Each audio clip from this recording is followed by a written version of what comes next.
जय एस्ट्रो पाठशाला में आपका स्वागत है। आज हम बात करेंगे पुनर्वसु नक्षत्र के बारे में। पुनर्वसु नक्षत्र सौरमंडल का 7वां नक्षत्र है। इसकी जो देवी है देवी अदिति है। देवी अदिति सूर्य और इंद्र की माता है। सूर्य और इंद्र देवी अदिति की संतान है।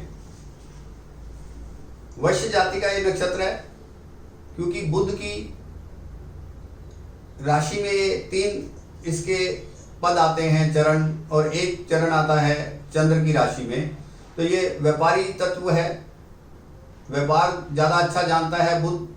व्यापारी करने में इसको लाभ होता है, इसलिए इसको वैश्य जाति में रखा गया है। पुरुष जाति का ये नक्षत्र है। देवगण में आता है। मनुष्यगण, राक्षसगण, देवगण में आता है। देवगण में आने की वजह से जातक उचित निर्णय लेता है। उसकी निर्णय लेने की क्षमता उचित होती है। जातक लोकप्रिय होता है, सत्यभाषी होता है, बोलने में मीठा होता है, ज्ञानी होता है। यह सब चीज़ें इस नक्षत्र की पहचान है। मैं मित्रों यहाँ बात कर रहा हूँ पुनर्वसु नक्षत्र चंद्र का। यदि चंद्र पुनर्वसु नक्षत्र में हो तब ये बात कर रहा हूँ। त्रियकमुखी नक्षत्र है। आड़ा तिरछा नक्षत्र है जो चलता है। बैलेंस नक्षत्र है। ये निर्णय अपने सम लेता है, इस वजह से इसे त्रियक नक्षत्र कहा गया है। ये ना ज्यादा विकसित है ना ज्यादा संकुचित है। ना तो ये ज्यादा विकसित है और ना ज्यादा संकुचित है। यदि जातक का जब जन्म हुआ उस दिन गुरुवार या शुक्रवार हो तो सर्वार्थ सिद्धि योग कहलाता है। तो जातक के लिए ये अच्छा योग बन जाता है। इसकी नक्षत्र की अकूल संज्ञा है। अकूल संज्ञा का मतलब जातक को जो परिवार से मिलता है, धन, यश, मान, उसको यह मेंटेन करता है, अच्छे से उसको बनाकर रखता है। इसके 4 चरण हैं। 3 चरण बुध की राशि मिथुन में पड़ते हैं और चौथा चरण चंद्र की राशि में पहला नवांश पड़ता है।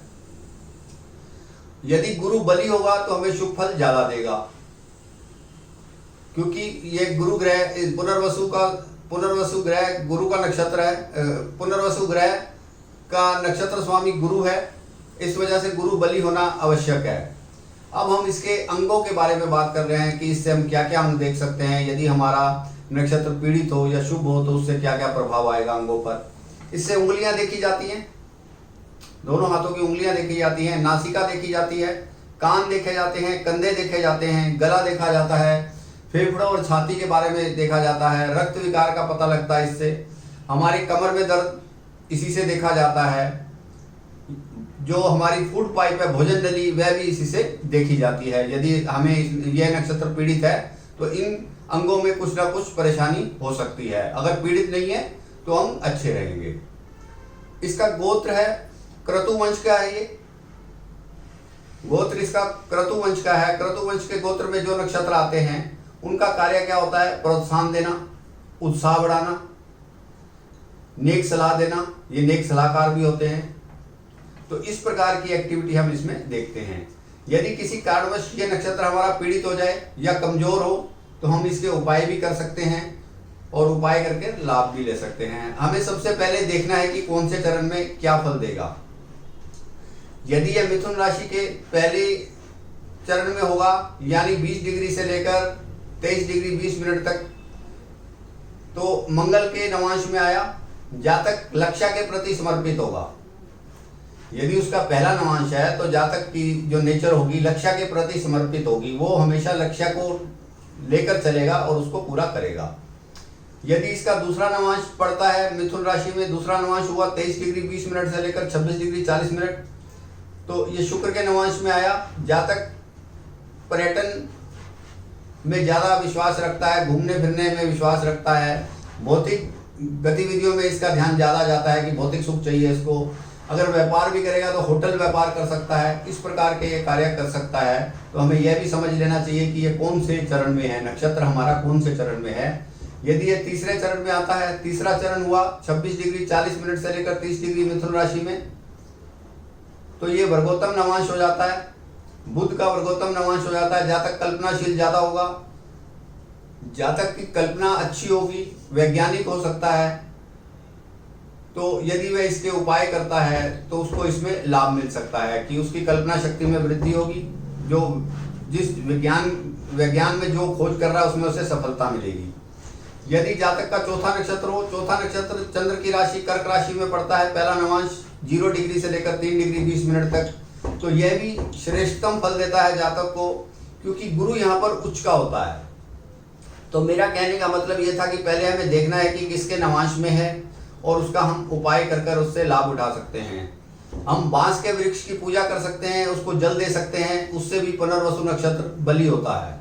उसके अलावा दिसंबर मास में पौष के महीने में ये आता है, तो पौष के महीने में पूर्वार्ध में इसकी पूजा की जाती है और कृष्ण पक्ष और शुक्ल पक्ष की अष्टमी तिथि को भी इसकी पूजा की जाती है। यदि नक्षत्र से हमें किसी प्रकार से परेशानी है, नक्षत्र पीड़ित है, तो हमें वो पाप प्रभाव दे सकता है। उसके लिए हमें देवी अदिति की, जो सूर्य और इंद्र की माता है, उनकी पूजा करनी चाहिए। देवी दुर्गा की पूजा करनी चाहिए। यदि हमें लक्ष्मी चाहिए तो देवी लक्ष्मी की पूजा करनी चाहिए। यदि हमें सरस्वती चाहिए, माँ सरस्वती के लिए हमें बुद्धि के लिए हमें सरस्वती की पूजा करनी चाहिए। और यदि हमें कोई और कष्ट है तो हम माँ काली की भी पूजा कर सकते हैं और ओम मंत्र से भी इसका जाप कर सकते हैं। यह सब पूजा करने के बाद हमारा नक्षत्र शुभ फल देने शुरू कर देता है, और यदि हमारा नक्षत्र पहले से शुभ है तो वो अति शुभ हो जाता है और उस शुभ फलों में और वृद्धि हो जाती है। अब इसके रंगों के बारे में बात कर लेते हैं कि हमें कौन से रंग प्रयोग में लेने चाहिए। यदि हमारा पुनर्वसु नक्षत्र है और उससे हम भाग्यवर्धन करना चाहते हैं तो गहरा स्लेटी रंग हम प्रयोग में ले सकते हैं, हरा या पीला रंग प्रयोग में ले सकते हैं। इन रंगों को प्रयोग में लेने से भी हमारे भाग्य में वृद्धि होती है।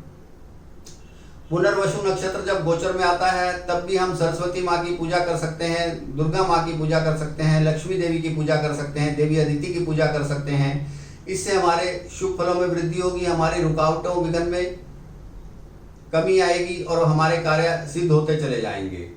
हम पौष मास के दिसंबर में जो अवसर पड़ता है उसके पूर्वार्ध में इसकी पूजा की जाती है, तो हमें इसकी पूजा भी करनी चाहिए। यदि हमें कोई इससे परेशानी है तो हमें पूजा करनी चाहिए और दोनों पक्ष की अष्टमी को भी पूजा कर कर इसको हम इसके पीड़ित प्रभाव को कम कर सकते हैं। तो आज हमने बात की पुनर्वसु नक्षत्र के बारे में। यदि यह वीडियो आपको अच्छा लगा हो तो इसे आप शेयर करें, लाइक करें और मेरे चैनल को भी सब्सक्राइब करें।